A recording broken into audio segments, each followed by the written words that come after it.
Petition دائر کی case کی سماعت 2 رکنی بینچ پر مشتمل جسٹس عتیق شاہ، جسٹس صاحبزادہ اسد اللہ نے کی۔ شہری کی جانب سے پٹیشن دائر کی گئی کہ کالعدم پی ٹی ایم کی جانب سے متوازی عدالتی نظام کے جلسے کے لیے چنی گئی جگہ متنازع ہے۔ اب عدالت نے کہا ٹھیک ہے، یہ کالعدم قرار دے دیے گئے ہیں، کالعدم قرار دی گئی تنظیم کے یہ حقوق نہیں ہوتے تو ان پر جو ایکشن ہو رہا ہے اس ایکشن کو روکنے کی بھی احکامات نہیں دیں گے، جو ہو رہا ہے قانونی ہو رہا ہے، یہ عدالت نے قرار دے دیا۔ بیرسٹر سیف آئے، بیرسٹر سیف نے آ کر ایک لمبا چوڑا بیان دیا، اور بیرسٹر سیف کا بیان بھی یہی تھا کہ ٹھیک ہے پابندی لگ گئی ہے، یعنی علی امین گنڈاپور کی حکومت نے بتایا۔ لیکن اس کے بعد میں دیکھتا ہوں سہیل آفریدی کو، یہ معاون برائے مواصلات ہیں، اسمبلی میں تقریر کرتے ہوئے، سہیل آفریدی کے ساتھ میں مینا خان آفریدی، ان کو دیکھتا ہوں تقریر کرتے ہوئے۔ مینا خان آفریدی تقریر کرتے ہیں، اور یہ لوگ جو ایوان میں تقریر کرتے ہیں، ان کے علاوہ ایک ان کے رکن ہیں میجر، وہ تقریر کرتے ہیں۔ ان سب کا بیانات میں آپ کو بتا دیتا ہوں کہ یہ لوگ کیا کہہ رہے ہیں۔ اب مینا خان آفریدی تقریر کرتے ہیں اور کہتے ہیں کہ وزیر اعلیٰ نے وفاقی حکومت کو منع کیا تھا کہ میرے صوبے میں امن و امان خراب مت کرنا، لیکن آج انہوں نے خیبر پختونخوا اسمبلی کو اعتماد میں لیے بغیر کریک ڈاؤن کر کے 3 نوجوان شہید کر دیے۔ جو خون گرا ہے وہ پختون کا خون ہے، اور پشتون تحفظ موومنٹ پر پابندی اور کریک ڈاؤن کو سازش قرار دیتا ہوں۔ 3 مہینے پہلے انہوں نے جرگہ اناؤنس کیا تھا، تب تو یہ کالعدم نہیں تھے، کیوں وزارت داخلہ نے ان سے بات نہیں کی؟ اور پھر مینا خان آفریدی یہ کہتے ہیں کہ پختون کا خون اتنا سستا نہیں ہے کہ ہم اس پر سیاست کھیلیں۔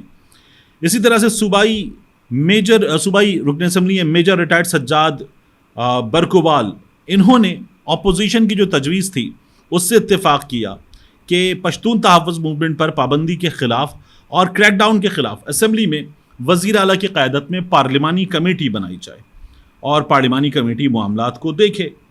اب یہ جو میجر سجاد صاحب ہیں، یہ کہتے ہیں پشتون تحفظ موومنٹ پر جن جماعتوں نے وفاق سے پابندی لگائی ہے وہ صوبے میں ہماری اپوزیشن پارٹیاں ہیں جو وفاق میں حکومت میں ہیں، اور حکومت میں موجود سیاسی جماعتوں نے اداروں کو مفلوج کر دیا۔ انہوں نے اداروں کو آگے لگا کر پشتون تحفظ موومنٹ پر پابندی لگائی۔ وزارت داخلہ اتنی طاقتور ہے کہ صوبائی حکومت اور اسمبلی کو پوچھے بغیر ہی پی ٹی ایم کو کالعدم قرار دے دیا۔ وزارت داخلہ کا مطلب کیا ہے مجھے آپ کو سب کو معلوم ہے۔ اب یہ صورتحال ہے، اس صورتحال میں علی امین گنڈاپور کچھ سوالوں کے جواب دیں۔ اگر پابندی لگے گی پاکستان تحریک انصاف پہ تو وہ بھی تو وفاق لگائے گا۔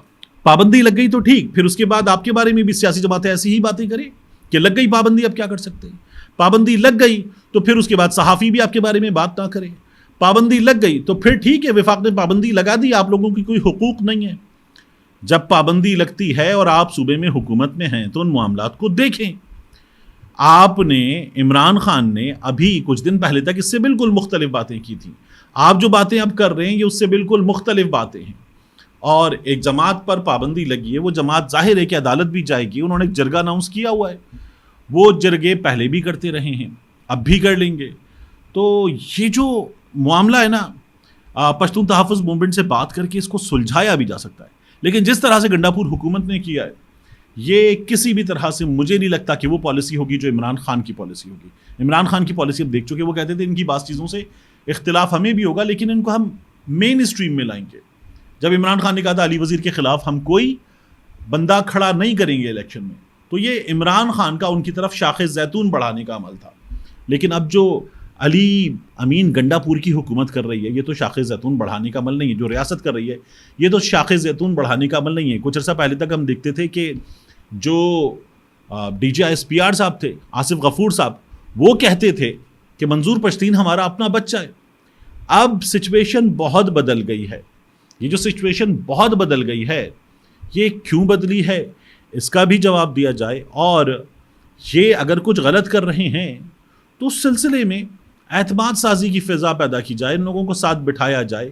یہ جو طریقہ ہے کیا یہ طریقہ درست ہے؟ مجھے تو نہیں لگتا کہ یہ طریقہ درست ہے۔ کیا یہ طریقہ ہم آہنگی کو فروغ دے سکتا ہے؟ بالکل نہیں دے سکتا۔ تو پھر علی امین گنڈاپور سوچیں کہ آج آپ کسی کی پابندی کی حمایت کر رہے ہیں، کل آپ پر پابندی لگے گی تو آپ کے ساتھ کون کھڑا ہوگا؟ اس بات کو سوچیں، کیونکہ یہ جو آئینی ترامیم کے لیے ابھی بھی زور لگ رہا ہے یہ زور آگے بھی لگے گا۔ آپ کو نشانہ بنانے کی کوشش کی جائے گی. آج آپ نہیں بولیں گے تو کل کوئی آپ کے لیے نہیں بولے گا. اس لیے آپ کو اس سلسلے میں بولنا ہے, رول پلے کرنا ہے, اور رول پلے کرتے ہوئے اس سچویشن کو بہتر کرنا ہے, بگاڑ کی طرف نہیں جانا. تو علی امین گنڈا پور میری رائے میں وہ کام جو عمران خان باہر ہوتے اور کرتے, وہ کام تو گنڈا پور صاحب نہیں کر رہے. اب آخر میں آپ سے عرض کروں کہ ملاقات کی فضل الرحمان صاحب سے بیرسٹر گوہر نے, اور ان کے ساتھ سلمان اکرم راجہ صاحب نے. اس کے بعد پاکستان تحریک انصاف نے جو خلاصہ دیا ہے وہ ہے ہم نے مولانا کا شکریہ ادا کیا ہے, تھینک یو کا ہے مولانا کو.